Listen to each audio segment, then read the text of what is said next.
Hola a todos, este es mi primer vídeo para el blog Eurovalue y a ver qué tal sale. Voy a intentar grabarlo todo del tirón porque no me apetece nada, absolutamente nada, estar editando vídeo.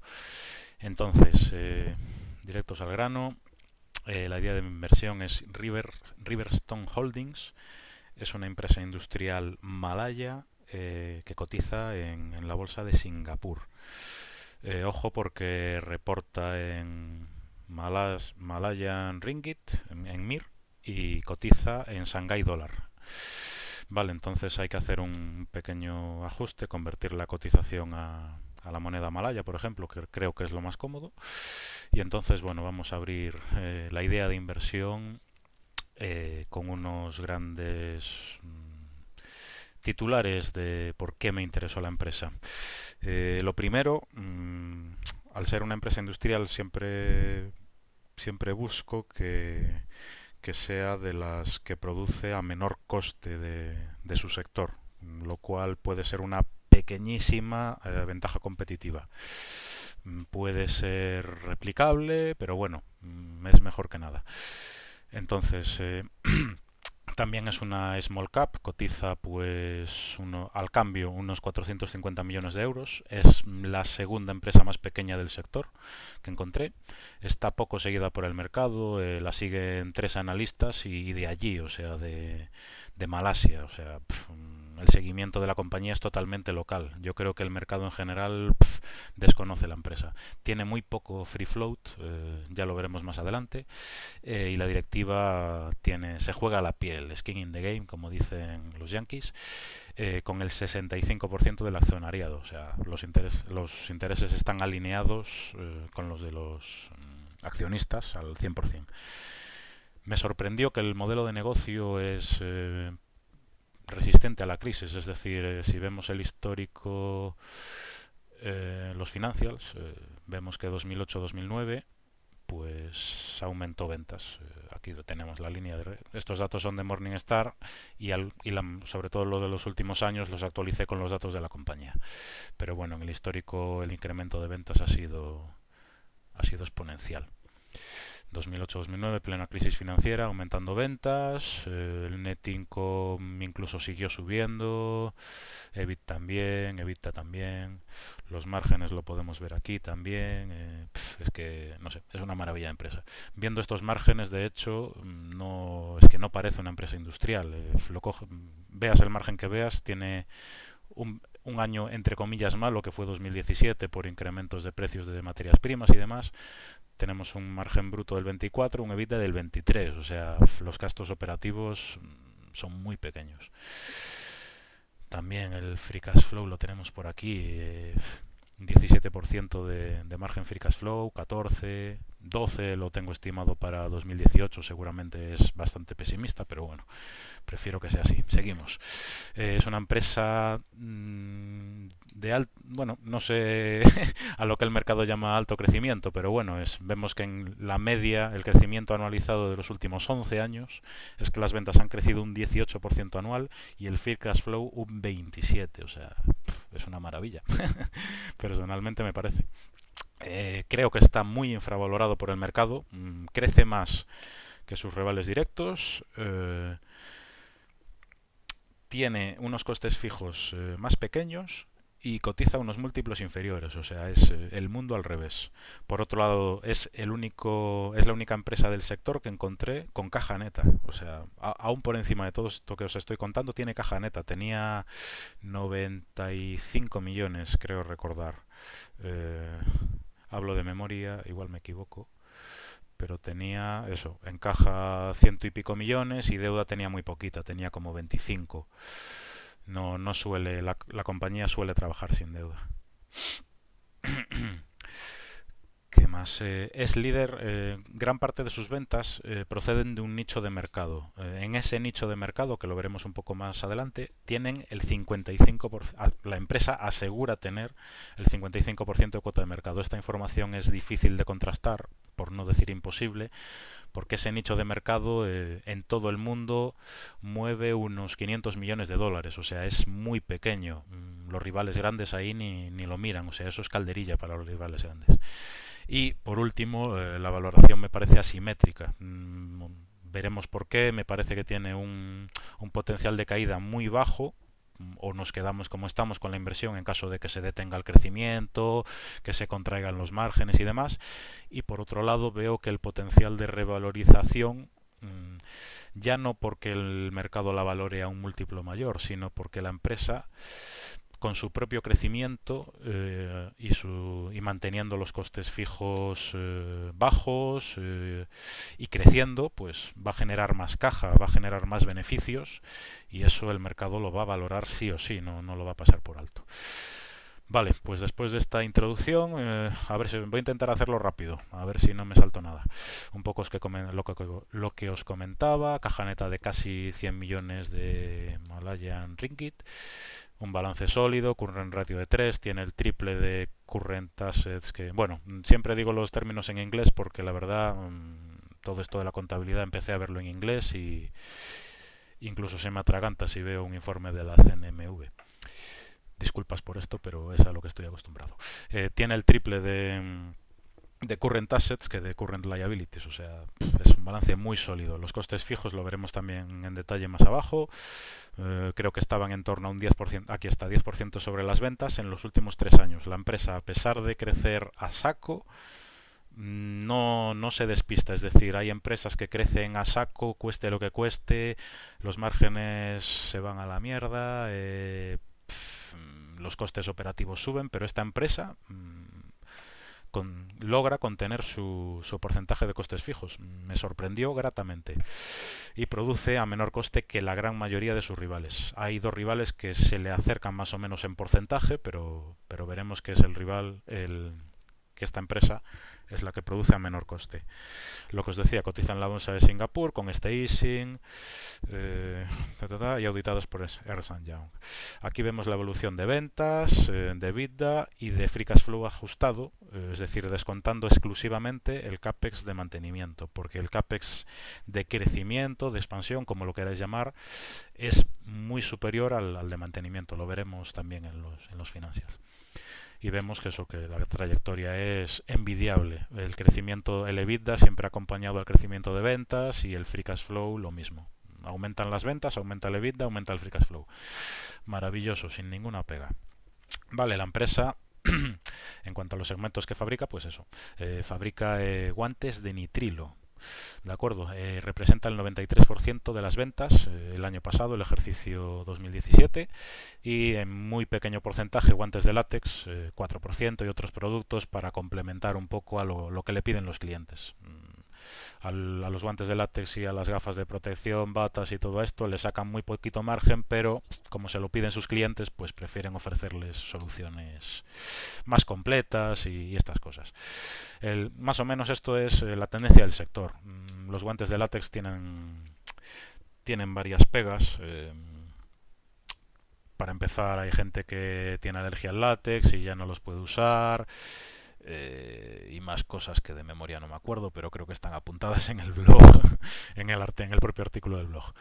Lo que os comentaba también, el 35 o 40% de las ventas, depende del año, corresponden a un nicho de mercado de guantes clean room o sala limpia. Esto quiere decir, se refiere principalmente a fabricantes de electrónica y discos duros, por ejemplo. Tienen que ser salas sin una mota de polvo, salas muy específicas, sobre todo eso, para discos duros, que no puede entrar nada, ni una partícula de polvo en la sala.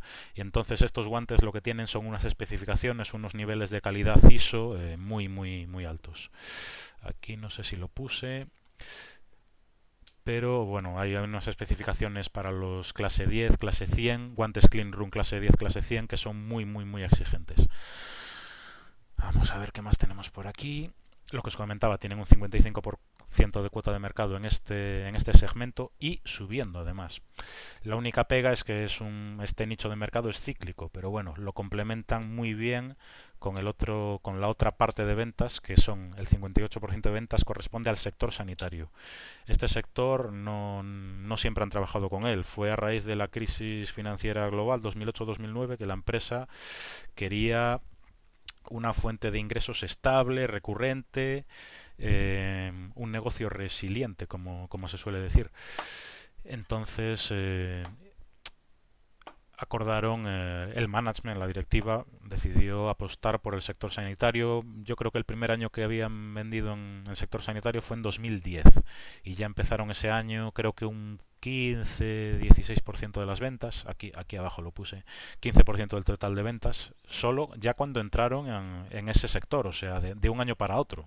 La empresa, donde pone el ojo, pone la bala. En este gráfico podemos ver la diversificación tanto en la gama de productos, que en realidad se redujo, es decir, en 2009 los guantes de nitrilo representaban el 77% de las ventas y esta cuota aumentó hasta el 93%, pero bueno, esto ya os digo que es la tendencia del sector, no es que la empresa haya sido así, es lo que demandan los clientes. Y lo que sí que me ha gustado más es la diversificación geográfica. En 2009 el 57% de las ventas era sudeste asiático y en 2017 ese porcentaje bajó al 31%. Incluso el porcentaje de clientes europeos es superior al asiático. O sea, han conseguido diversificarse en 8 años de una manera muy considerable. Aquí tenemos un informe de analistas que, bueno, tienen esas estimaciones. Lo cogí sobre todo por los márgenes de beneficio bruto que estiman ellos. Y me gustaría destacar el nicho de mercado, los guantes Clean Room, que mirad, todos los años, por encima del 35%, el peor año estuvo en el 35%, que fue cuando las materias primas se encarecieron. Veremos un poquito más abajo por qué. Y ya veis que mantiene un margen bastante estable, 38, 38, 37, pues ahí está. Y después en el sector sanitario ya el margen está más apretado porque hay mucha más competencia, pero aún así tiene unos márgenes muy respetables. Vamos a ver. ¿Qué más tenemos? Aquí tenéis un desglose de costes. El mayor porcentaje es la materia prima, el 27%. Y bueno, además estos datos los proporcionó la empresa en el 2014-2015. Lo encontré en un documento de preguntas y respuestas, questions and answers, con analistas. Y bueno, proporciono estos datos que son a título informativo. Other incluyen depreciación, mantenimiento y empaquetado. Vamos a ver qué apunté yo por aquí en el blog. Estoy viendo la chuleta, no, que la memoria me falla muchas veces, por desgracia. Lo que os comentaba, no es la típica empresa que crece cueste lo que cueste. Siempre se enfocan en mantener los costes fijos lo más bajos posibles. También me sorprendió, ya veréis, bueno, si tenéis interés, veis estos dos vídeos, a mí me sorprendió porque se ve como en el vídeo de 2013 la fábrica tenían uno de los procesos totalmente manual, que es la recogida de los guantes, y en el vídeo de 2 años después vemos que ese proceso se automatizó. Es decir, ese personal ya no existe en la fábrica, espero que esté en otras labores. Es decir, no se duermen en los laureles. Están constantemente ampliando la capacidad de las líneas de fabricación, construyendo nuevas fábricas, pero a la vez también se ocupan de mantener la eficiencia operativa, manteniendo los costes fijos lo más bajos posibles. También es importantísimo mantener la tasa de ocupación lo más altas posible, es decir, usar las líneas de producción el máximo tiempo posible. Y la empresa facilita el dato de que la media de producción de los últimos, creo que eran 5 años, estaba en el 90%. Solo hubo un año que cayó al 85% y todos los demás años estaba al 90 y pico, 92, 93, 94, por ahí andaba. Vamos a ver que la tendencia del sector es de alto crecimiento. Vemos aquí, pues 2009 había 140 billones de unidades de demanda y en 2017 esto era casi el doble, 228, y la previsión es que siga creciendo a más del 8% anual. Es curioso porque el 60% de la producción de guantes de nitrilo y de látex procede de Malasia. Y la previsión es que sigan ganando cuota de mercado. Me da la impresión de que esta gente forma, bueno, yo incluso lo puedo afirmar, forman un oligopolio porque al final son pocas empresas las que se dedican a esto. De hecho, el sector se consolidó desde los años 90, que había más de 300 empresas dedicándose a esto. La mayoría perdían pasta, por lo que fueron quebrando, o bien los rivales que sí que eran rentables empezaron a comprar fábricas en problemas. De hecho, Riverstone Holdings se fundó a raíz de una fábrica que cerró. El CEO dijo, hostia, pues aquí tenemos una oportunidad, lo veremos un poquito más abajo. Y aquí tenemos pues los principales jugadores del sector, los principales players. El rival más interesante, más eficiente es Artalega Holdings, estos que mantienen aquí la producción en gris. Y el fabricante que tiene más capacidad es Top Globe, pero no es el más rentable ni el más eficiente. Hay otros como Cosa, como Careplus y muchos más, pero bueno, este gráfico refleja bastante bien los principales. Y tenemos aquí a nuestra Riverstone, que aquí como la escala está muy alta, pues casi no se aprecia, pero aumentó de 3,7 a 6, o sea, en 4 años casi duplicó su capacidad. O sea, el gráfico engaña un poco. Y mientras que Top Glove, por ejemplo, aumentó, pues, siendo generosos, un 20%, mientras que Riverstone dobló la capacidad. Y aquí tenéis un enlace a un artículo de Televisory Research que encontré de casualidad, porque aparte es bastante reciente, que tiene muchos datos interesantes sobre el sector, y si os interesa la empresa os recomiendo que le echéis un vistazo. Aparte se lee muy rápido, en menos de 5 minutos. Lo que os comentaba, la directiva se juega la piel. Tiene el 65% de las acciones, siendo el principal accionista este señor de aquí, que es el CEO, que tiene el 51% del accionariado. Está en el top 46 de los más ricos de Malasia, sale ahí en revistas, pero bueno, tampoco encontré mucha información sobre él. Encontré 2 entrevistas sueltas, una de 2008 o algo así y otra de 2015, o sea, no le veo yo muy interesado por salir en los medios.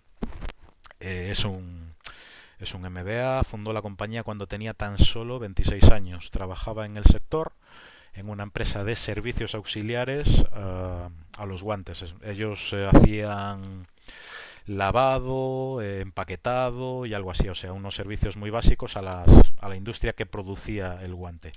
Y cuando vio que esa fábrica en la que él trabajaba, mira, aquí tenemos la frase del CEO, que nunca planeó ser un emprendedor y que la oportunidad se presentó sola porque la compañía en la que trabajaba cerró las puertas. Y pudieron usar sus líneas de producción, compraron la fábrica. La fábrica la fundó junto con el director operativo, con el jefe operativo, que también tiene el 11% de las acciones. Fueron de la mano, eran amigos íntimos, creo que incluso habían estudiado juntos, o sea, hay relación de amistad entre ellos. El CFO también lleva un montón de años, mira, lleva desde el 2006 en la compañía y como CFO desde 2016. Y el director de ejecutivo y de desarrollo es el hermano del CEO, o sea, está todo, creo que en buenas manos, ya que la estrategia que han seguido siempre ha sido acertada.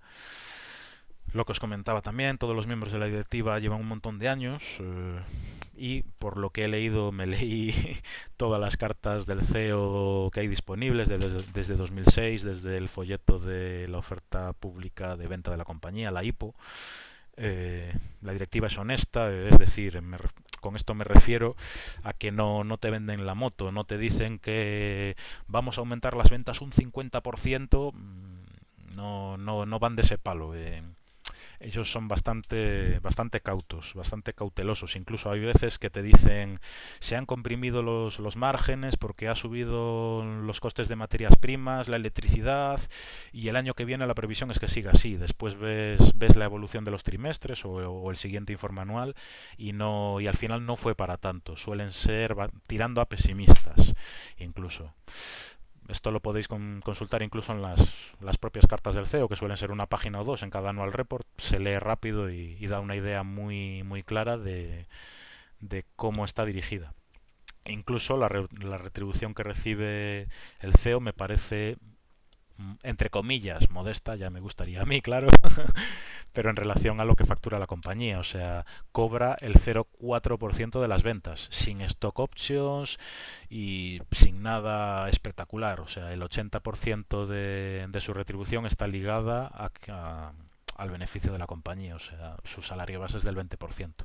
Y el resto de miembros de la directiva no hay ninguno que cobre por encima de 500.000 dólares de Singapur, o sea, todavía en euros todavía es menos. O sea, por esa parte estoy tranquilo.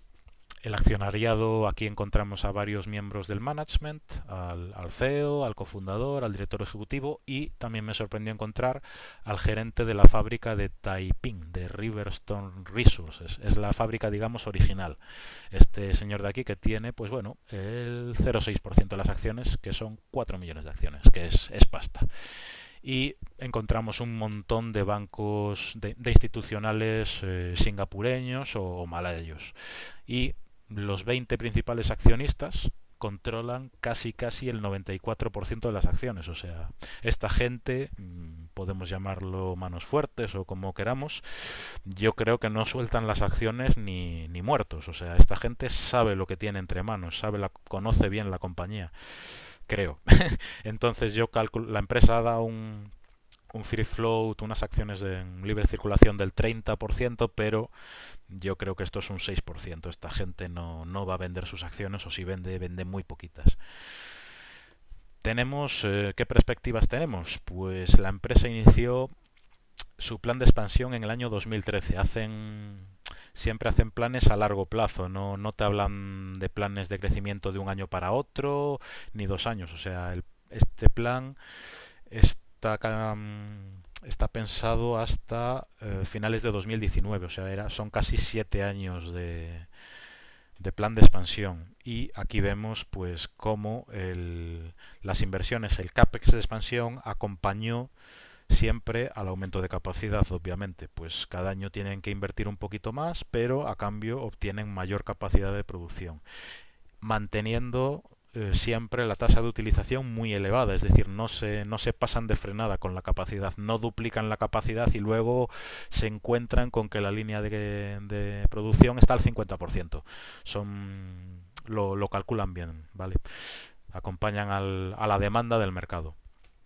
También de vez en cuando, aunque no es lo habitual, normalmente el crecimiento es orgánico, o hacen una fábrica nueva de cero, o bien compran alguna fábrica pues en problemas, como fue el año pasado, que con esta fábrica aumentaron un 33% la capacidad de guantes clean room.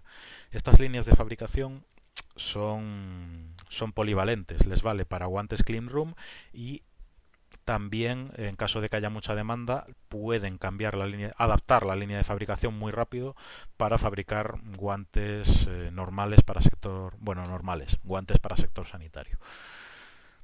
Siempre le dan preferencia a la fabricación de guantes clean room porque tienen mayores márgenes, y esto cae de cajón. Y vemos también, si sumamos todas las inversiones acumuladas, que en los últimos 11 años, desde 2006, la empresa invirtió 520 millones en su expansión. Esto supone el 67% de su capitalización bursátil actual, que creo que rondaba los 770 millones o algo así. Aquí otro gráfico de estos maravillosos de Google, que vemos que el crecimiento de ventas de año a año acompaña a los incrementos de capacidad. Incluso en 2013 la capacidad parece que no la aumentaron, que fue cuando se inició el plan de expansión, pero incluso las ventas siguieron aumentando. En 2014 ya vemos que la capacidad aumentó a saco, y después los siguientes años ya fue más estable el tema. Aquí esto es 2018 y 2019 es el guidance que da la empresa, que en cuanto a la expansión siempre han cumplido o incluso han logrado mayor capacidad de la que habían reportado. Por ejemplo, cuando compraron en 2017 la fábrica esta, que fue como un extra. Y siempre que han hecho ese tipo de compras de fábricas, las han hecho a buen precio. Aquí también dan unos objetivos donde ellos se enfocan más, como os comentaba, pues siempre están mirando siempre están vigilando los incrementos de costes, como las materias primas, que poco pueden hacer. Si el mercado te pide más por la materia prima, pues hay que joderse, pero bueno, lo vigilan. La mano de obra, que a veces el gobierno de turno pues te dice que tienes que subirle el salario mínimo al personal un 10% y tienes que pasar por el aro. Y el combustible o la energía eléctrica. Pues ellos se centran está de su mano pues automatizar los procesos, mejorar la productividad usando pues esto supongo que será algún tema de control de calidad o de control de costes, de lean manufacturing y demás, y reducir los tiempos de cambio instalando líneas de producción adicionales. Bueno, ¿por qué creo que la empresa está barata? Lo comenté un poco al principio. Es la segunda empresa más pequeña de su sector. Es una small cap de Malasia, que no es el mercado más seguido del mundo precisamente. Y además cotiza en Singapur. No sé si esto puede influir. Casi todos sus rivales cotizan en la bolsa de Kuala Lumpur, que no tengo ni acceso a ese mercado. O sea, no podría ni comprar a sus rivales, acciones de sus rivales. Lo que os comentaba también al principio, tiene muy poco seguimiento de analistas, concretamente 3, todos ellos locales. De hecho, creo que solo 1 o 2 publican un banco. Hay un banco que publica informes trimestrales, el resto una vez al año o cuando cuadra, cuando se acuerdan de que existía esta empresa. Por otro lado, el free float es muy reducido, lo que comentaba antes, un 6%, limita mucho la entrada de institucionales, porque al final el volumen diario es de 100.000 euros con suerte. Hay días que 40.000, 50.000, entonces para un fondo con unos cuantos millones de euros construir una posición aquí es muy complicado por la iliquidez. Entonces para los inversores privados, pequeños inversores, pues esto creo que es una ventaja competitiva para nosotros. Y también coincidió que los resultados del 2017 no fueron especialmente buenos. Lo principal fue el incremento de precio de una materia prima que usan ellos, que afectó al margen bruto. Les bajó 230 puntos básicos, o lo que es lo mismo, pues un 2,3%. Y la parte positiva es que este incremento de precios de materias primas se lo repercuten a los clientes, pero tardarán unos meses, mientras rotan el inventario y le venden los productos, digamos, al precio nuevo a sus clientes. Esto me lo confirmó, no lo encontré en el informe anual, pero me lo confirmaron a través de relación con inversores, que la verdad suelen contestar bastante rápido. De un día para otro normalmente me contestaban. Me imaginaba que al ser una empresa pequeñita qué pasarían de mí, pero la verdad se portaron bastante bien. Me dieron algún dato interesante que yo creo que incluí todo en el propio artículo del blog, que os animo a que lo leáis de arriba abajo. Y también vi que la directiva no es promocional, no hace conference call, no hacen road tours para promocionar lo bonita, maravillosa que es su empresa. No se centran más yo creo que se centran más en el día a día, en mejorar la operativa, en conseguir nuevos clientes, en conseguir ventas a segmentos en los que antes no vendían, en crear nuevas gamas de productos, porque pensamos, yo lo pensaba, que los guantes sanitarios pues que serían para todo el mundo igual, pero al final cada cliente trabajan mucho con grandes clientes, no le venden al hospital de turno, o sea, ellos venden millones de unidades a sus clientes. Y a veces los clientes les piden unos desarrollos específicos pues para unas necesidades, no sé si tal vez estoy divagando un poco, pero creo que para cirugía pues el tipo de guante tiene que ser muy determinado y para enfermería no va a ser tan exigente.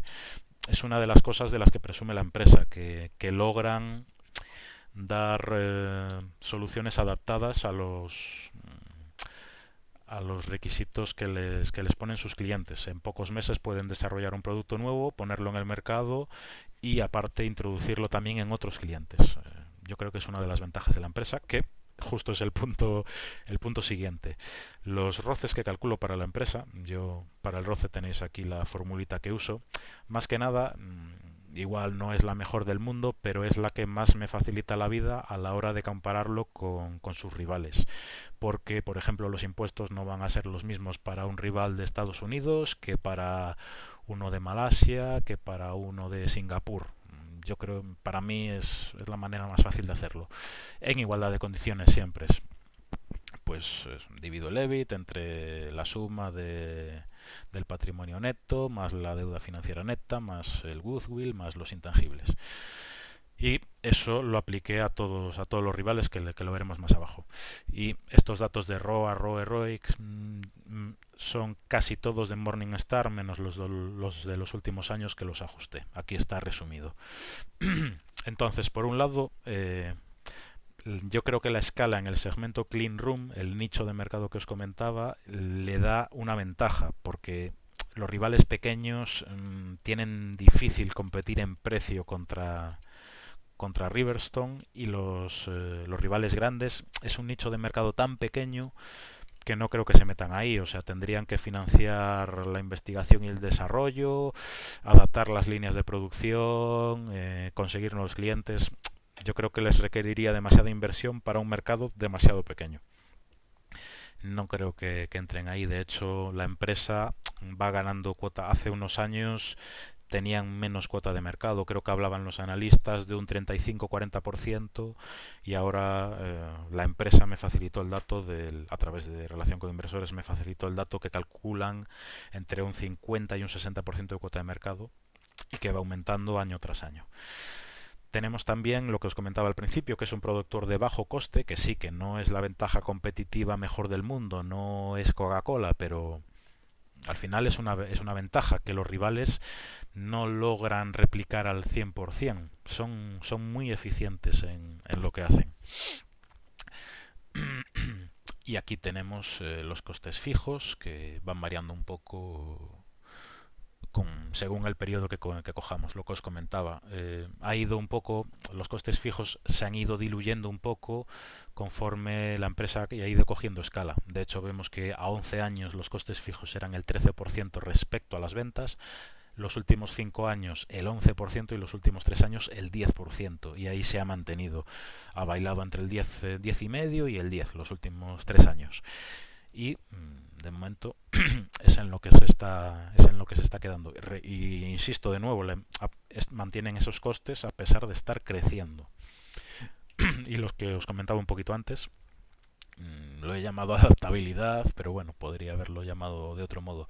La empresa diseña nuevos productos para los requisitos que les imponen o que les solicitan sus clientes. Yo creo que esto les da cierta ventaja. Y también que la empresa no vende a través de distribuidores ni intermediarios. La empresa tiene comunicación directa, le vende directamente a sus clientes. Le podemos llamar blue chip, bueno, clientes grandes, como queráis.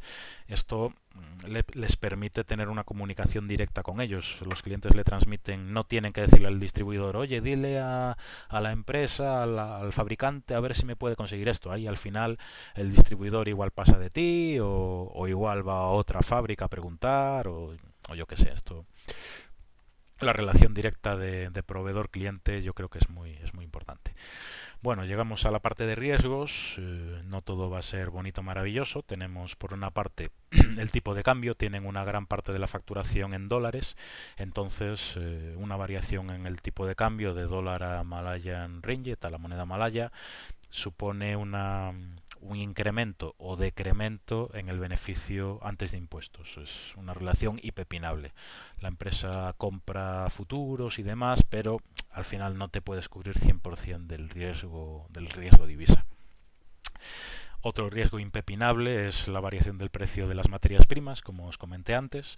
La empresa estima que una variación de más o menos 2% en los precios de las materias primas implicarán que si el precio de la materia prima sube un 2%, el beneficio neto va a bajar 8 millones. O sea, es una relación muy importante. Pero debemos comprender que este riesgo no es un riesgo en sí mismo. Yo diría que es un efecto transitorio. Como pasó en 2017, va a perjudicar al margen bruto durante 6 meses, 8 meses. Yo creo que no va a llegar a un año ese plazo.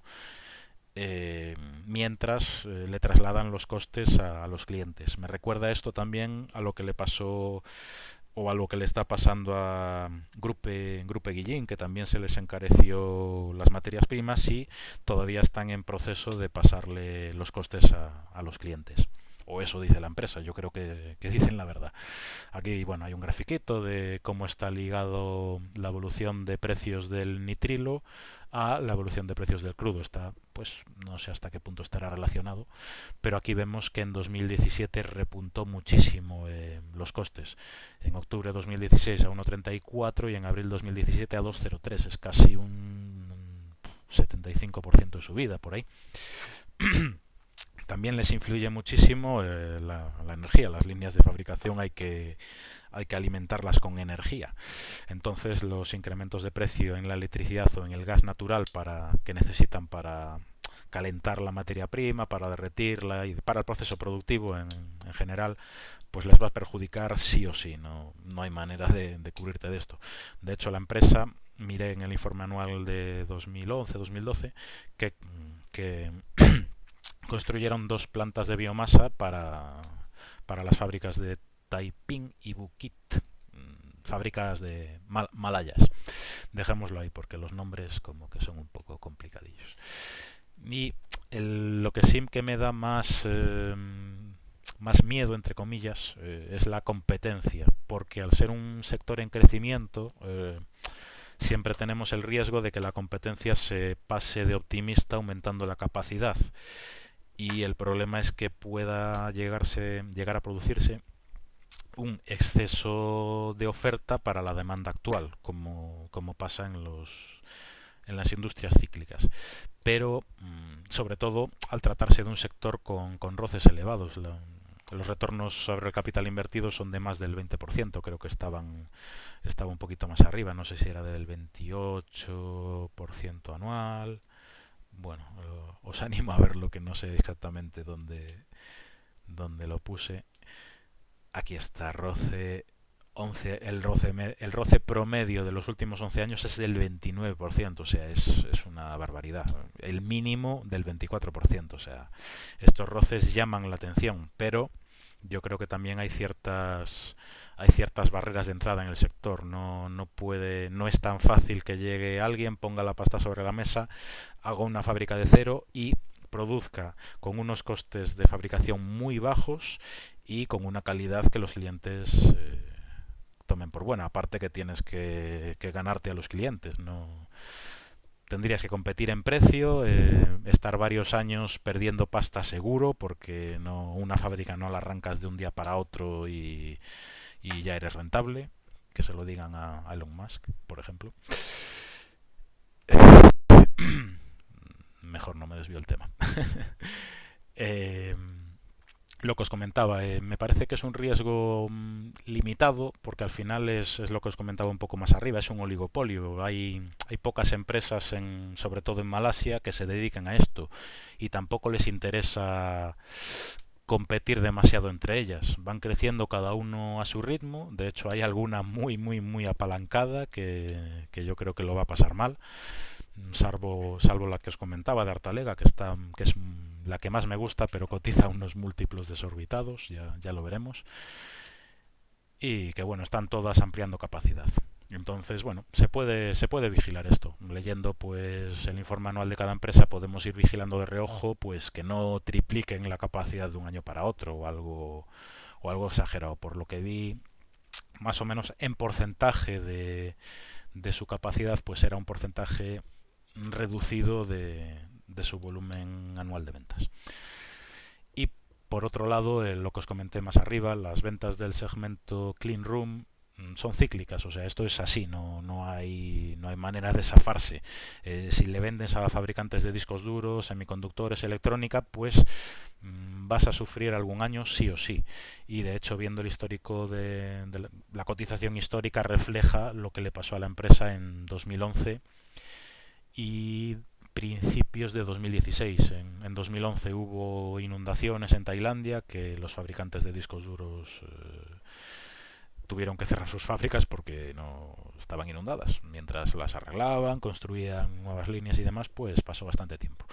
Y en 2016 fue el pico a finales de 2015 yo creo que había sido, fue el pico del ciclo de semiconductores, que venía venía de atrás de un crecimiento brutal y ahora parece que ha recuperado bastante. Pero bueno, esto yo creo que hay que conocerlo y punto. Saber que es un factor que va a perjudicar a las ventas en caso de que haya un giro de ciclo o que pasen sucesos extraordinarios como las inundaciones, terremotos y demás, pero que bueno, va a ser un efecto transitorio. Vemos que aquí en 2016 se resintió, tampoco en la gráfica aparece bastante, pero en porcentaje creo que había bajado un 10-15%, tampoco es que se despeñase un 50% la acción, ¿vale? De hecho ahora la empresa está cotizando pues a niveles de principios de 2016 más o menos, o sea, está casi bastante plana. Ojalá la hubiese pillado aquí abajo en 2017, pero bueno, la pillé hace poquito pues a 1.05, creo que la había comprado, si no recuerdo mal. Los catalizadores que veo para que el mercado reconozca el verdadero valor de la empresa son, por un lado, los incrementos de capacidad que ya están en marcha. Las fases de expansión ya está todo planificado y en marcha. O sea, lo que os comentaba antes, la empresa cumple lo que dice. Si te dice que van a aumentar un 18% la capacidad de producción para 2018, es que va a ser así o más. Yo estoy muy tranquilo en ese sentido. Estos incrementos de capacidad se van a reflejar en nuevas ventas. Así ha sido históricamente, así afirma el management que va a ser, y espero que sea así. Incluso si esos aumentos de capacidad no se reflejan en los aumentos de ventas, veremos que en el escenario pesimista que planteo, que también está contemplado, los cambios en el mix del producto, es decir, si la empresa logra aumentar el porcentaje de ventas que suponen los guantes Clean Room, va a obtener mayor margen operativo, pero no creo que suceda, porque el sector en general de discos duros, de semiconductores, electrónica, está bastante en la llama, podemos decirlo así, y no creo que logren mejorar ese margen. Yo me imagino que se mantendrá o que bajará si pincha el sector, claro. Pero bueno, es un posible catalizador. Las adquisiciones es otro posible catalizador, sobre todo pues cuando compran alguna fábrica que cerró o alguna fábrica que tuvo problemas.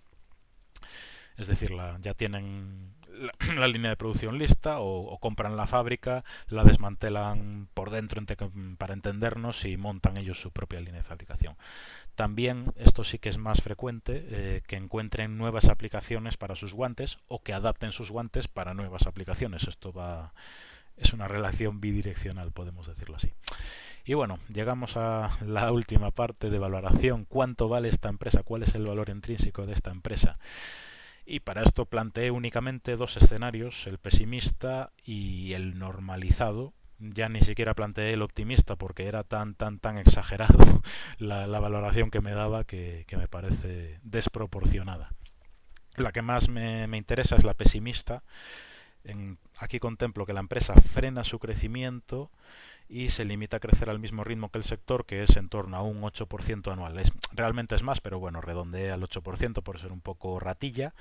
Y también pues dije, bueno, pues me decrecen las ventas y también la directiva se duerme en los laureles y el margen EBITDA se contraen al mínimo histórico del 20,6%. O sea, esto de los últimos 11 años ha sido el mínimo margen que han conseguido.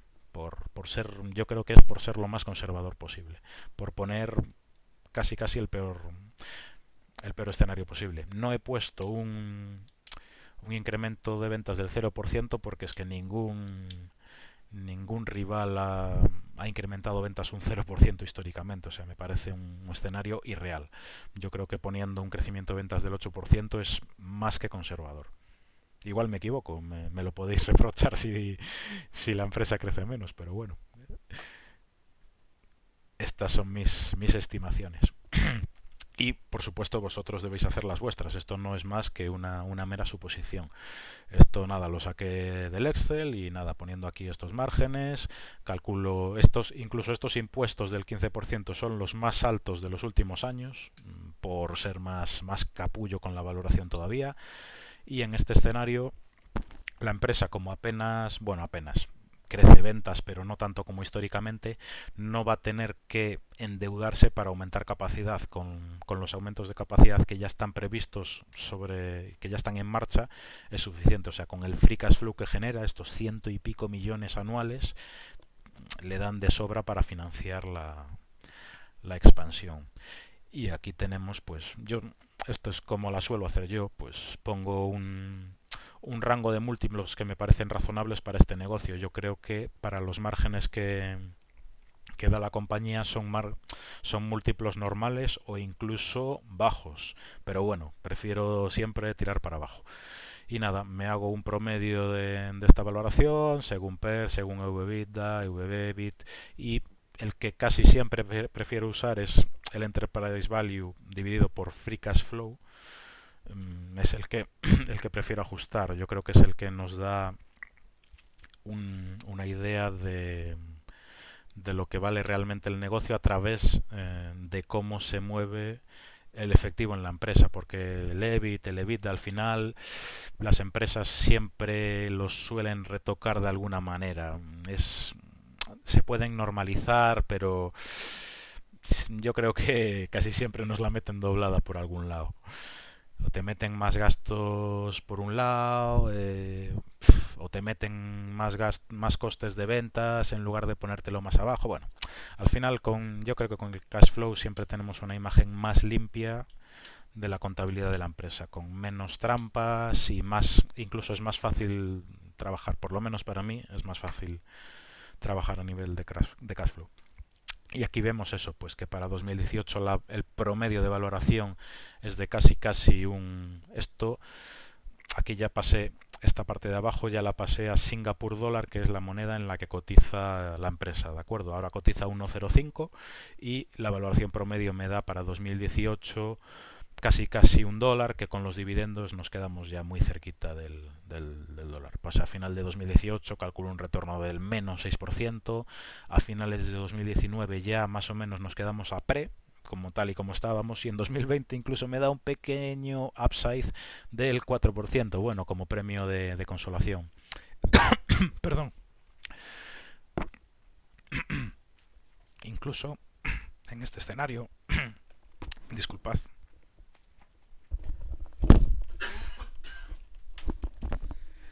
esto es lo que tiene grabar vídeos de corrido, me estoy quedando sin voz.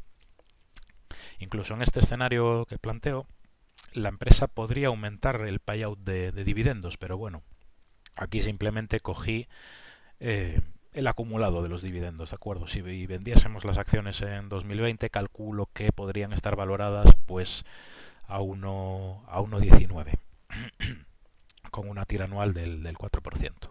No es para tirar cohetes, pero es el escenario pesimista, es el escenario en que las cosas van mal, o sea, en ese aspecto estoy tranquilo con la empresa. Y después ya el escenario normalizado, donde la empresa crece a su media histórica de los últimos 11 años, el 18,4%, y también el margen EBITDA, lo mismo, a su promedio histórico, el 24,6%. Y más o menos como sucedía antes, como aumentan las ventas, también va a aumentar el free cash flow, y ese cash flow ya le va a servir para pagar esos pequeños dividendos. Al final el payout creo que era pequeñito, era pequeñito, aquí lo tenemos, vamos a hacer el promedio, que no me lo sé de memoria, es del 47%. Básicamente lo que no invierten en inversión lo reparten como dividendos. La empresa históricamente no se endeudó para financiar su crecimiento. El cash flow generado le da de sobra para financiar esa expansión, ese aumento de capacidad. Aquí vemos como ya nos da un poquito más de free cash flow. Antes nos daba 110, 119, un máximo de 128 a 2-3 años vista, y aquí pues ya llegaría la empresa casi a 175 millones Aquí esta primera tabla está en MIR, ¿de acuerdo? Y la parte de abajo está en Singapur dólar. Y aquí la valoración con los mismos múltiplos que arriba, yo creo que eran los mismos, efectivamente, con los mismos múltiplos de arriba, que yo creo que el mercado ni de coña te va a valorar lo mismo una empresa que te crece al 8% a otra empresa que te crece al 18%, pero bueno, usé los mismos múltiplos para tampoco pasarme de optimista, que es una empresa malaya y tampoco no creo que llegue a cotizar como las de Estados Unidos precisamente, como las grandes empresas de Estados Unidos. Y lo mismo procedimiento, un rango de valoración, me hago el promedio de cada de los múltiplos, me da para 2018 ya un retorno interesante anualizado del 20%, lo mismo para 2019 y también una TIR del 20 a 2020, a 2 años, a final de 2020. Es decir, esto es a menos de 3 años vista incluso. Igual es muy optimista, pero bueno, el potencial está ahí. Yo creo que es un escenario factible. Igual algún año pinchan un poquito las ventas, pero ya os adelanto que el año que menos crecieron las ventas de los últimos 11 años fue un 11%, en plena crisis financiera. Aquí tenemos el año, las ventas año a año. Fue en el 2008 cuando las ventas solo crecieron un 11%. Perdón, aquí tenemos un 10,6%, casi, bueno, redondeando al 11%. Pero es que después de la crisis financiera, el año 2010, cuando diversificaron en el sector sanitario, las ventas aumentaron un 42%, o sea, es que es una pasada. Aquí solo crecieron al 11%, pero después al 40%, o sea, el crecimiento es envidiable. Y pues esa es mi estimación. Y aquí tenéis esto me llevó bastante tiempo, tuve que rebuscar en los informes anuales, trimestrales de cada empresa, sobre todo la deuda financiera, el cash flow, patrimonio neto y demás. Son los datos de base que usé para calcular los ratios, ¿de acuerdo? Los rivales, la mayoría son los que aparecían en la tabla en el gráfico de arriba, que aparecían la capacidad de producción. Y aquí tenemos a los principales jugadores del sector, como os comentaba. Tenemos aquí a Riverstone, que en MIR capitaliza 2000, dije 770, pero debía estar pensando en Singapur dólar. En MIR cotiza 2200. Disculpas que antes eso me pasa por hablar de memoria. Y tenemos que Riverstone es dije segunda empresa, es la tercera empresa más pequeña del sector. Tenemos a Auge Healthcare, que está muy apalancada, crece poco, la verdad, por lo que había visto. Tiene unos costes fijos parecidos a los de Riverstone, pero es muy pequeñita, o sea, tiene unas ventas muy pequeñas, es decir, no es rival, entre comillas, para entendernos. Tenemos a Supermax, que es un poquito más pequeña que Riverstone, pero es que es súper ineficiente. O sea, mirad los costes fijos, son del 26%. De memoria no recuerdo qué había incluido en los costes fijos, a ver si lo encuentro por aquí. Aquí tenemos, incluí en todas las empresas por igual, ¿de acuerdo? Incluí los gastos de ventas, generales y administrativos, de personal y demás, los arrendamientos por si las empresas tienen los terrenos alquilados y demás, el CAPEX de mantenimiento, ¿de acuerdo? Excluyo siempre el de expansión en todas las empresas. Y en caso de que haya gastos de investigación y desarrollo, que no... Yo creo que por fiscalidad no suele ser cero el gasto en investigación y desarrollo en todas las empresas, salvo en las americanas, que son ultra grandes, son muy grandes estos rivales. O sea, yo creo que el negocio de guantes será un porcentaje reducido de su total de ventas, sobre todo en Kimberly Clark. En Ansell quizás sea algo más importante, sobre todo en el sector sanitario, ya os digo, porque las ventas de Cleanroom, el único dato que encontré es de Cosan, que vende 76 millones, mientras que Riverstone calculo yo, que vende unos 267 millones anuales en 2017. Y lo que os comentaba, siempre me gusta compararlos a igualdad de condiciones, de ahí que coja pues estos gastos como los fijos. ¿Dónde estaba yo?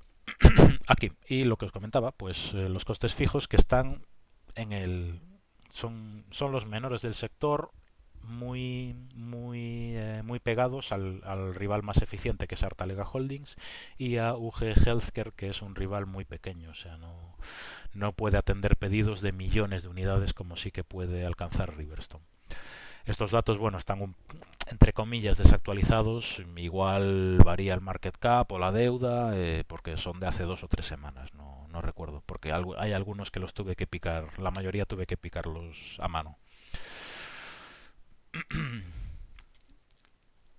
Hay muchas que tienen bastante, tienen bastante, depende de lo que vendan, depende de cómo se mire, pero bueno, que el goodwill intangibles en Riverstone es cero, y en otras empresas sí que lo sí que me gusta tenerlo en cuenta, sobre todo para calcular el retorno sobre el capital invertido, porque este goodwill y estos intangibles es pasta que ha salido de la empresa muchas veces para adquisiciones o temas así.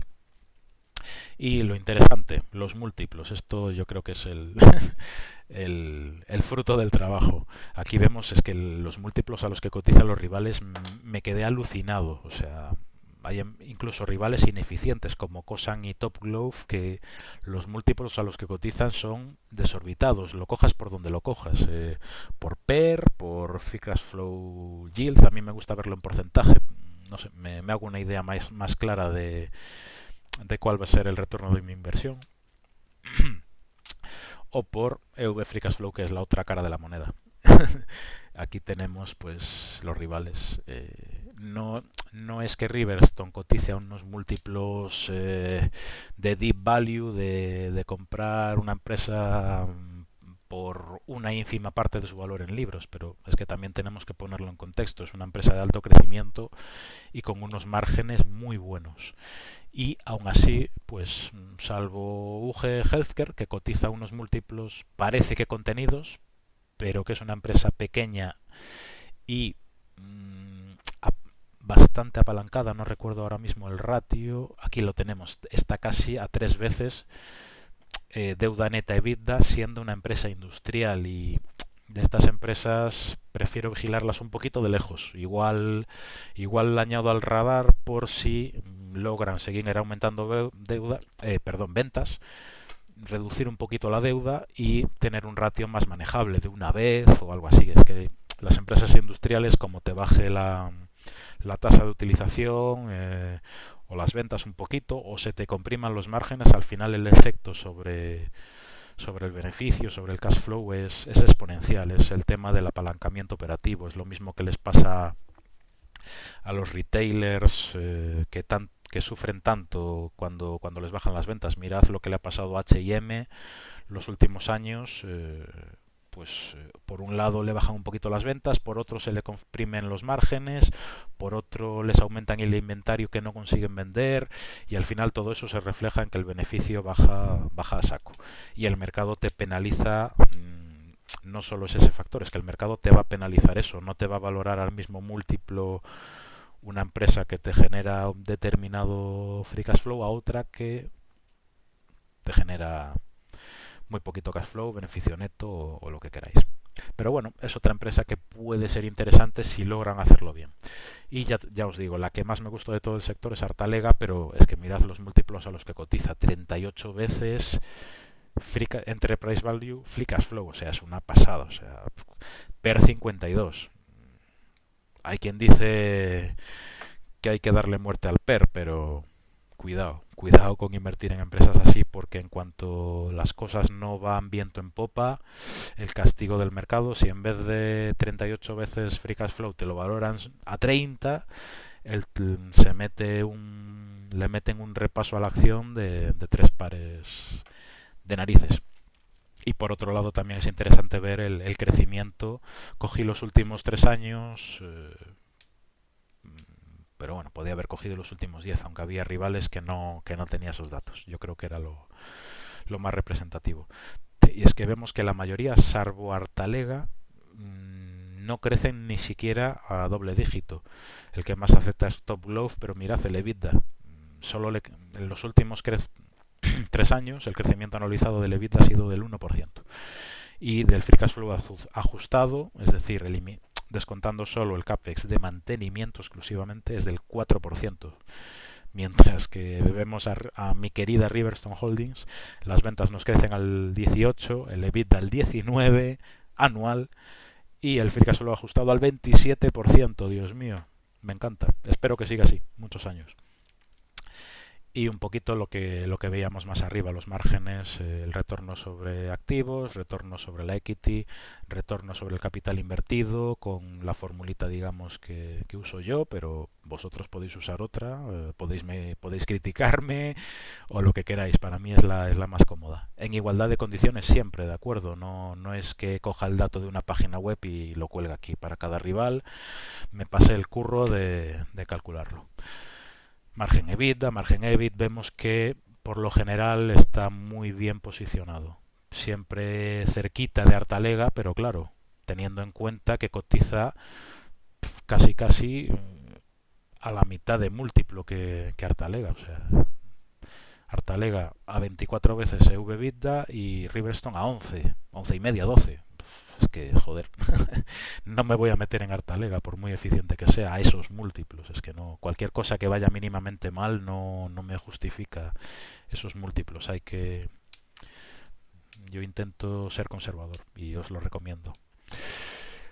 Y bueno, un poco como conclusión, las ideas principales con las que me quedo es que tenemos un modelo de negocio resiliente, me cuesta decir esta palabra, no estoy acostumbrado a decirla, bien dirigido, tenemos alineación de intereses del management con los accionistas al tener tantas acciones, en pleno crecimiento y que a pesar de ser una empresa industrial logran mantener unos costes fijos bajos, del 10-10,5% respecto anual sobre las ventas.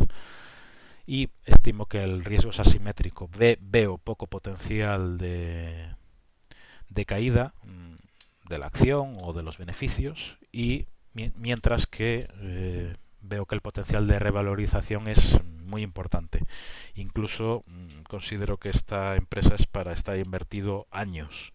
No es como la empresa industrial al uso, súper cíclica, que cualquier, no sé, pues la ArcelorMittal de turno, que siempre vas a depender de los precios del acero, del níquel, de que el sector automoción y de la construcción vayan bien. Yo creo que en esta empresa voy a estar más tranquilo que en otras industriales.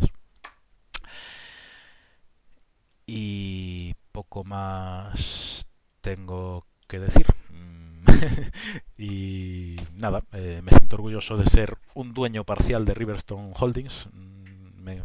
Intento pensar siempre como dueño de la empresa en lugar de accionista. Al final de lo que se trata es de comprar buenos negocios, no al final comprar acciones es una vía para que nos facilita comprar participaciones en negocios. No intento desligarme un poco de la locura del mercado, que cada día nos vuelve locos, que si cae el 2% el S&P, que si Trump, que si los aranceles y demás. Y por supuesto el descargo de responsabilidad, que esto no se trata de ninguna recomendación de inversión. Sálveme sálveme de la CNMV, por favor. Cada inversor debe hacer su propio análisis. No recomiendo invertir en esta empresa, sino que si os gusta la estudiéis, la analicéis, hagáis vuestro propio análisis y que seáis consecuentes. No por lo que yo nos